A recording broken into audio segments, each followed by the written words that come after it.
And I think there's a piece of it too where people can't see past the pain. You know, in the ultras that I ran, I found that the most difficult part was if I was stopping to get food or a drink or whatever, and your adrenaline kind of slows down, and then you're like, you got to get going again, right? Like you got to get back to the running, and it's like the first few steps, maybe the first like 20 yards, you're like in excruciating pain. But once you get past that, and you know your endorphins start coming in again, then you're just kind of you're on cruise control again. But it's just getting past that first part, and I think people can't see past that. And it's more than just a race or an ultra or Ironman, whatever it is, but in life in general, right? Like they hit a rough patch, they're facing obstacles, they can't see past it. Like it almost like just smothers them in daily life, and they can't really see past that to ultimately get to the greener grass. Yeah, no, that's a good point. I remember, I mean, I've read plenty of like Navy SEAL books and just others who've gone through obviously that type of training, but it's similar to kind of what you're explaining. I think David Goggins even talked about it in one of his books, was just like this,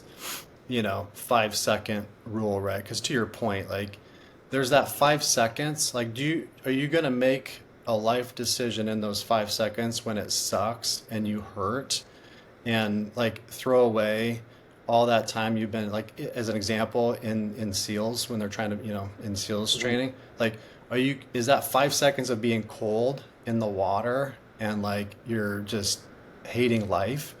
Are you going to let that 5 seconds determine like the rest of your life? In that Mhm. case, becoming a Navy SEAL, right?